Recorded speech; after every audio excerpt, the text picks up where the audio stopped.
بسم اللہ الرحمن الرحیم۔ غزوہ احزاب و قریظہ کے بعد کی جنگی مہمات۔ نمبر 1، سلام بن ابی الحقیق کا قتل۔ سلام بن ابی الحقیق، جس کی کنیت ابو رافع تھی، یہود کے ان اکابر مجرمین میں تھا جنہوں نے مسلمانوں کے خلاف مشرکین کو ورغلانے میں بڑھ چڑھ کر حصہ لیا تھا اور مال اور رسد سے ان کی امداد کی تھی۔ اس کے علاوہ وہ رسول اللہ صلی اللہ علیہ وسلم کو ایذا بھی پہنچاتا تھا۔ اس لیے جب مسلمان بنو قریظہ سے فارغ ہو چکے تو قبیلہ خزرج کے لوگوں نے رسول اللہ صلی اللہ علیہ وسلم سے اس کے قتل کی اجازت چاہی۔ چونکہ اس سے پہلے کعب بن اشرف کا قتل قبیلہ اوس کے چند صحابہ کے ہاتھوں ہو چکا تھا، اس لیے قبیلہ خزرج کی خواہش تھی کہ ایسا ہی کوئی کارنامہ ہم بھی انجام دیں، اس لیے انہوں نے اجازت مانگنے میں جلدی کی۔ رسول اللہ صلی اللہ علیہ وسلم نے انہیں اجازت تو دے دی، لیکن تاکید فرما دی کہ عورتوں اور بچوں کو قتل نہ کیا جائے۔ اس کے بعد ایک مختصر سا دستہ جو 5 آدمیوں پر مشتمل تھا اس مہم پر روانہ ہوا۔ یہ سب کے سب قبیلہ خزرج کی شاخ بنو سلمہ سے تعلق رکھتے تھے اور ان کے کمانڈر حضرت عبداللہ بن عتیق رضی اللہ تعالیٰ عنہ تھے۔ اس جماعت نے سیدھے خیبر کا رخ کیا کیونکہ ابو رافع کا قلعہ وہیں تھا۔ جب قریب پہنچے تو سورج غروب ہو چکا تھا اور لوگ اپنے ڈھور نغرے لے کر واپس ہو چکے تھے۔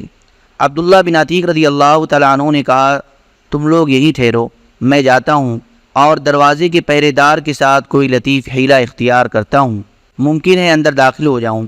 اس کے بعد وہ تشریف لے گئے اور دروازے کے قریب جا کر سر پر کپڑا ڈال کر یوں بیٹھ گئے گویا قضائے حاجت کر رہے ہیں۔ پہرے دار نے زور سے پکار کر کہا، او اللہ کے بندے، اگر اندر آنا ہے تو آ جاؤ، ورنہ میں دروازہ بند کر کے جا رہا ہوں۔ عبداللہ بن عتیق رضی اللہ تعالیٰ عنہ کہتے ہیں کہ میں اندر گھس گیا اور چھپ گیا۔ جب سب لوگ اندر آ گئے تو پہرے دار نے دروازہ بند کر کے ایک کھونٹی پر چابیاں لٹکا دیں۔ دیر بعد جب ہر طرف سکون ہو گیا تو میں نے اٹھ کر چابیاں لیں اور دروازہ کھول دیا۔ ابو رافع بالا خانے میں رہتا تھا اور وہاں مجلس ہوا کرتی تھی۔ جب اہل مجلس چلے گئے تو میں اس کے بالا خانے کی طرف چڑھا۔ میں جو کوئی دروازہ بھی کھولتا تھا اسے اندر کی جانب سے بند کر لیتا تھا۔ میں نے سوچا کہ اگر لوگوں کو میرا پتہ لگ بھی گیا تو اپنے پاس ان کے پہنچنے سے پہلے ابو رافع کو قتل کر لوں گا۔ اس طرح میں اس کے پاس پہنچ تو گیا، لیکن وہ اپنے بال بچوں کے درمیان ایک تاریک کمرے میں تھا اور مجھے معلوم نہ تھا کہ وہ اس کمرے میں کس جگہ ہے۔ اس لیے میں نے کہا، ابو رافع۔ اس نے کہا، یہ کون ہے؟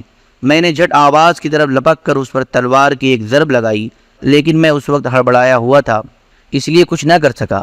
ادھر اس نے زور کی چیخ ماری، لہذا میں جھٹ کمرے سے باہر نکل گیا اور ذرا دور ٹھہر کر پھر آ گیا اور آواز بدل کر بولا، ابو رافع یہ کیسی آواز تھی؟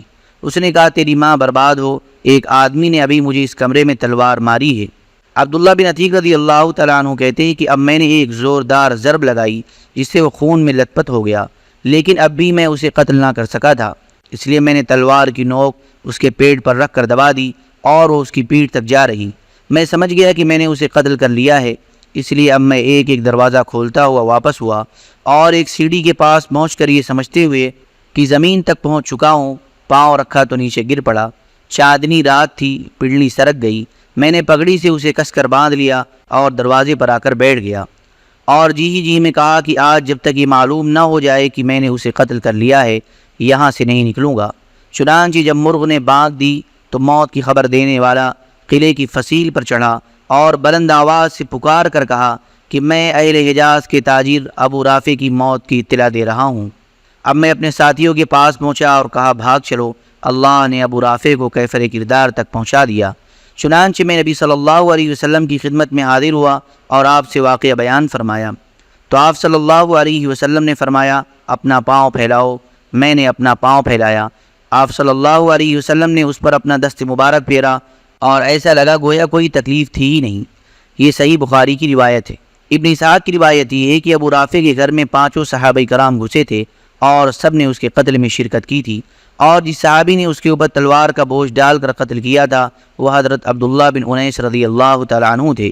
اس روایت میں یہ بھی بتایا گیا ہے کہ ان لوگوں نے جب رات میں ابو رافع کو قتل کر لیا اور عبداللہ بن عتیق رضی اللہ عنہ کی پنڈلی ٹوٹ گئی تو انہیں اٹھا لائے اور قلعے کی دیوار کے آر پار ایک جگہ چشمے کی نہر گئی ہوئی تھی، اسی میں گھس گئے۔ ادھر یہود نے آگ جلائی اور ہر طرف دوڑ کر دیکھا۔ جب مایوس ہو گئے تو مقتول کے پاس واپس آ گئے۔ صحابہ کرام واپس ہوئے تو حضرت عبداللہ بن عتیق رضی اللہ تعالیٰ عنہ کو لاد کر رسول اللہ صلی اللہ علیہ وسلم کی خدمت میں لے آئے۔ اس سریہ کی روانگی ذی قعدہ یا ذی الحجہ سن 5 ہجری میں زیر عمل آئی تھی۔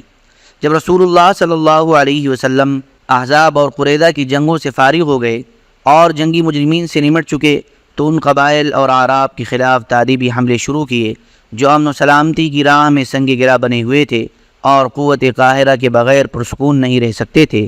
ذیل میں اس سلسلے کے سرایہ اور غزوات کا اجمالی ذکر کیا جا رہا ہے۔ نمبر 2، سریہ محمد بن مسلمہ۔ احزاب و قریظہ کی جنگوں سے فراغت کے بعد یہ پہلا سریہ ہے جس کی روانگی عمل میں آئی۔ یہ 30 آدمیوں کی مختصر نفری پر مشتمل تھا۔ اس سریے کو نجد کے اندر بکرات کے علاقے میں ذریعے کے آس پاس قرطہ نامی مقام پر بھیجا گیا تھا۔ ذریعہ اور مدینہ کے درمیان 7 رات کا فاصلہ ہے۔ روانگی 10 محرم سن 6 ہجری کو عمل میں آئی تھی اور نشانہ بنو بکر بن کلاب کی ایک شاخ تھی۔ مسلمانوں نے چھاپا مارا تو دشمن کے سارے افراد بھاگ نکلے۔ مسلمانوں نے چوپائے اور بکریاں ہانک لیں اور محرم میں 1 دن باقی تھا کہ مدینہ آ گئے۔ یہ لوگ بنو حنیفہ کے سردار ثمامہ بن اسال حنفی کو بھی گرفتار کر لائے تھے۔ وہ مسیلمہ کذاب کے حکم سے بھیس بدل کر نبی صلی اللہ علیہ وسلم کو قتل کرنے کے لیے نکلا تھا، لیکن مسلمانوں نے انہیں گرفتار کر لیا اور مدینہ لا کر مسجد نبوی کے ایک کھمبے سے باندھ دیا۔ نبی صلی اللہ علیہ وسلم تشریف لائے تو دریافت فرمایا، ثمامہ تمہارے نزدیک کیا ہے؟ انہوں نے کہا، محمد میرے نزدیک خیر ہے، اگر تم قتل کرو تو ایک خون والے کو قتل کرو گے، اور اگر احسان کرو تو ایک قدردان پر احسان کرو گے، اور اگر مال چاہتے ہو تو جو چاہو مانگ لو۔ اس کے بعد آپ صلی اللہ علیہ وسلم نے انہیں اسی حال میں چھوڑ دیا۔ پھر آپ دوبارہ گزرے تو پھر وہی سوال کیا اور ثمامہ نے پھر وہی جواب دیا۔ اس کے بعد آپ صلی اللہ علیہ وسلم تیسری بار گزرے تو پھر وہی سوال و جواب ہوا۔ اس کے بعد آپ صلی اللہ علیہ وسلم نے صحابہ سے فرمایا کہ ثمامہ کو آزاد کر دو۔ انہوں نے آزاد کر دیا۔ ثمامہ مسجد نبوی کے قریب کھجور کے ایک باغ میں گئے، غسل کیا اور آپ کے پاس واپس آ کر مشرف باسلام ہو گئے۔ پھر کہا، خدا کی قسم روئے زمین پر کوئی چہرہ میرے نزدیک آپ کے چہرے سے زیادہ مبغوض نہ تھا، لیکن اب آپ کا چہرہ دوسرے تمام چہروں سے زیادہ محبوب ہو گیا ہے، اور خدا کی قسم روئے زمین پر کوئی دین میرے نزدیک آپ کے دین سے زیادہ مبغوض نہ تھا، مگر اب آپ کا دین دوسرے تمام ادیان سے زیادہ محبوب ہو گیا ہے۔ آپ کے سواروں نے مجھے اس حالت میں گرفتار کیا تھا کہ میں عمرہ کا ارادہ کر رہا تھا۔ رسول اللہ صلی اللہ علیہ وسلم نے فرمایا، خوش رہو، اور حکم دیا کہ عمرہ کر لیں۔ جب وہ دیار قریش میں پہنچے تو انہوں نے کہا کہ ثمامہ تم بددین ہو گئے ہو؟ ثمامہ نے کہا، نہیں، بلکہ میں محمد صلی اللہ علیہ وسلم کے ہاتھ پر مسلمان ہو گیا ہوں، اور سنو، خدا کی قسم تمہارے پاس یمامہ سے گیہوں کا ایک دانہ نہیں آ سکتا جب تک کہ رسول اللہ صلی اللہ علیہ وسلم اس کی اجازت نہ دیں۔ یمامہ اہل مکہ کے لیے کھیت کی حیثیت رکھتا تھا۔ حضرت ثمامہ رضی اللہ تعالیٰ عنہ نے وطن واپس جا کر مکہ کے لیے غلہ کی روانگی بند کر دی، جس سے قریش سخت مشکلات میں پڑ گئے، اور رسول اللہ صلی اللہ علیہ وسلم کو قرابت کا واسطہ دیتے ہوئے لکھا کہ ثمامہ کو لکھ دیں کہ وہ غلہ کی روانگی بند نہ کریں۔ رسول اللہ صلی اللہ علیہ وسلم نے ایسا ہی کیا۔ نمبر 3، غزوہ بنو لحیان۔ بنو لحیان وہی ہیں جنہوں نے مقام رجیع میں 10 صحابہ کرام کو دھوکے سے گھیر کر 8 کو قتل کر دیا تھا اور 2 کو اہل مکہ کے ہاتھوں فروخت کر دیا تھا، جہاں وہ بے دردی سے قتل کر دیے گئے تھے، لیکن چونکہ ان کا علاقہ حجاز کے اندر بہت دور حدود مکہ سے قریب واقع تھا اور اس وقت مسلمانوں اور قریش و اعراب کے درمیان سخت کشاکش برپا تھی، اس لیے رسول اللہ صلی اللہ علیہ وسلم اس علاقے میں بہت اندر تک گھس کر بڑے دشمن کے قریب چلے جانا مناسب نہیں سمجھتے تھے۔ لیکن جب کفار کے مختلف گروہوں کے درمیان پھوٹ پڑ گئی، ان کے عزائم کمزور پڑ گئے اور انہوں نے حالات کے سامنے بڑی حد تک گھٹنے ٹیک دیے، تو آپ صلی اللہ علیہ وسلم نے محسوس کیا کہ اب بنو لحیان سے رجیع کے مقتولین کا بدلہ لینے کا وقت آ گیا ہے۔ چنانچہ آپ نے ربیع الاول یا جمادی الاولیٰ سن 6 ہجری میں 200 صحابہ کی معیت میں ان کا رخ کیا۔ مدینے میں حضرت ابن ام مکتوم رضی اللہ تعالیٰ عنہ کو اپنا جانشین بنایا اور ظاہر کیا کہ آپ ملک شام کا ارادہ رکھتے ہیں۔ اس کے بعد آپ صلی اللہ علیہ وسلم یلغار کرتے ہوئے امج اور عصفان کے درمیان بطن غران نامی ایک وادی میں، جہاں آپ کے صحابہ کرام کو شہید کیا گیا تھا، پہنچے اور ان کے لیے رحمت کی دعائیں کی۔ ادھر بنو لحیان کو آپ کی آمد کی خبر ہو گئی تھی، اس لیے وہ پہاڑ کی چوٹیوں پر نکل بھاگے اور ان کا کوئی بھی آدمی گرفت میں نہ آ سکا۔ آپ نے ان کی سرزمین میں 2 روز قیام فرمایا۔ اس دوران سریے بھی بھیجے لیکن بنو لحیان نہ مل سکے، اس کے بعد آپ صلی اللہ علیہ وسلم نے عثفان کا قصد کیا اور وہاں سے 10 شہ سوار غراق الغمیم بھیجے تاکہ قریش کو بھی آپ کی آمد کی خبر ہو جائے۔ اس کے بعد آپ صلی اللہ علیہ وسلم کل 14 دن مدینے سے باہر گزار کر مدینہ واپس آ گئے۔ اس مہم سے فارغ ہو کر رسول اللہ صلی اللہ علیہ وسلم نے پے در پہ فوجی مہمات اور سریے روانہ فرمائے۔ ذیل میں ان کا مختصراً ذکر کیا جا رہا ہے۔ نمبر 4، سریے غمر۔ ربیع الاول یا ربیع الاخر سن 6 ہجری میں حضرت عکاشہ بن محصن رضی اللہ تعالیٰ عنہ کو 40 افراد کی کمان دے کر مقام غمر کی جانب روانہ کیا۔ یہ بنو اسد کے ایک چشمے کا نام ہے۔ مسلمانوں کی آمد سن کر دشمن بھاگ گیا اور مسلمان ان کے 200 اونٹ مدینہ ہاک لائے۔ نمبر 5، سریے ذوالقصہ۔ اسی ربیع الاول یا ربیع الاخر سن 6 ہجری میں حضرت محمد بن مسلمہ رضی اللہ تعالیٰ عنہ کی سربراہی میں 10 افراد کا ایک دستہ ذوالقصہ کی جانب روانہ کیا گیا۔ یہ مقام بنو ثعلبہ کے دیار میں واقع تھا۔ دشمن جس کی تعداد 100 تھی کمین گاہ میں چھپ گیا، اور جب صحابہ کرام رضی اللہ تعالیٰ عنہ مجمعین سو گئے تو اچانک حملہ کر کے انہیں قتل کر دیا۔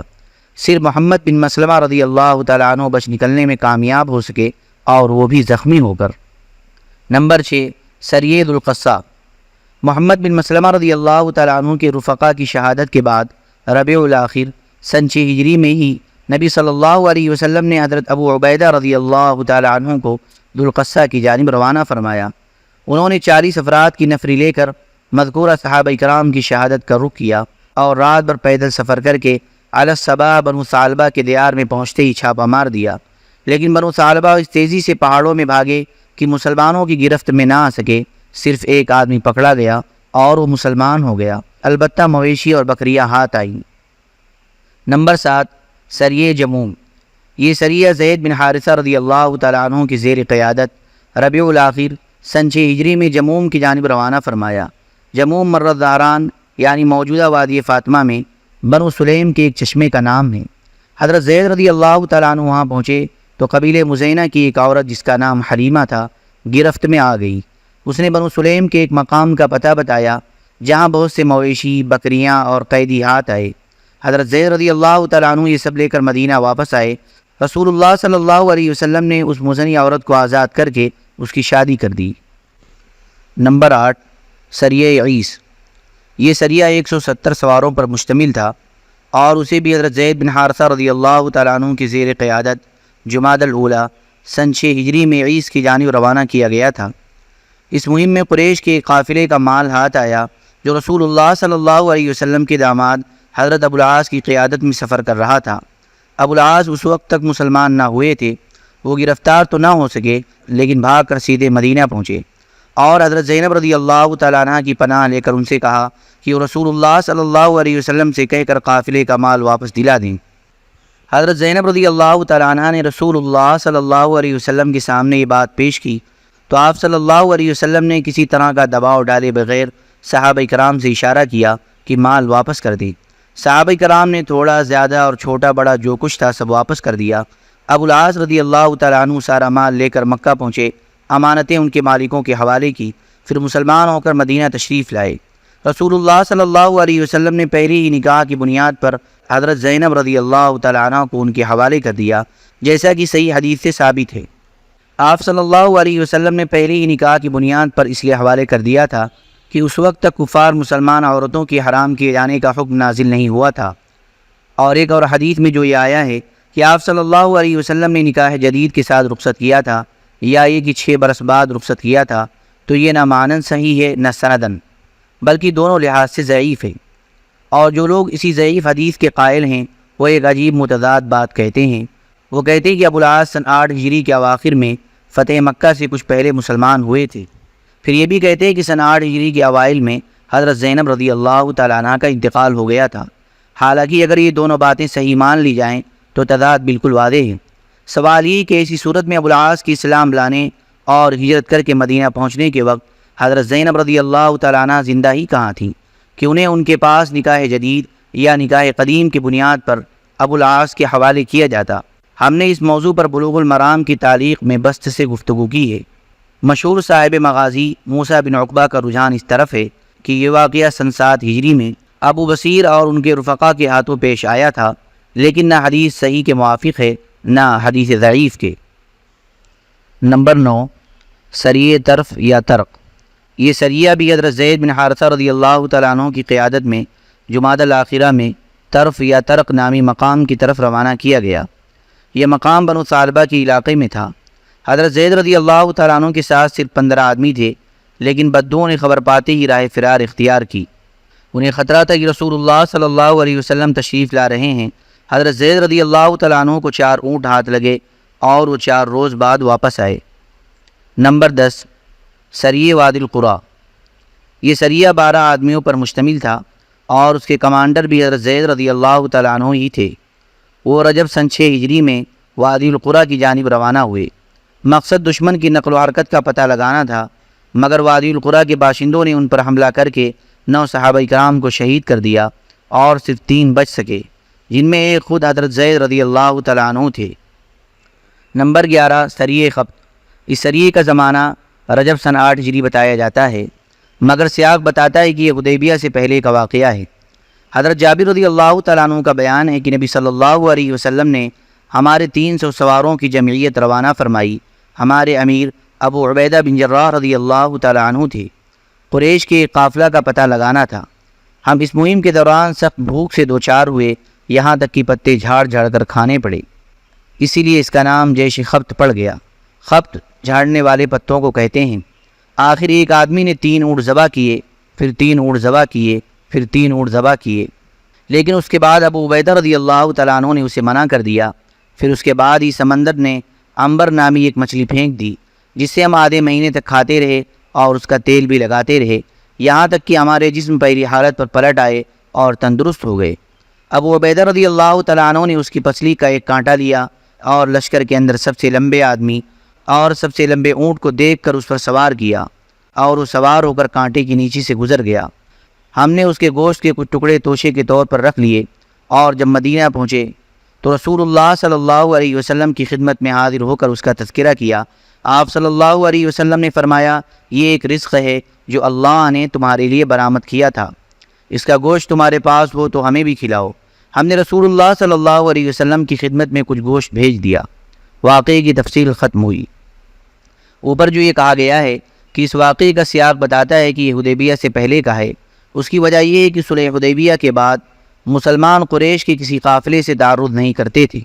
اللہم صلی علی سیدنا و حبیبنا و محبوبنا و مولانا محمد وبارک وسلم۔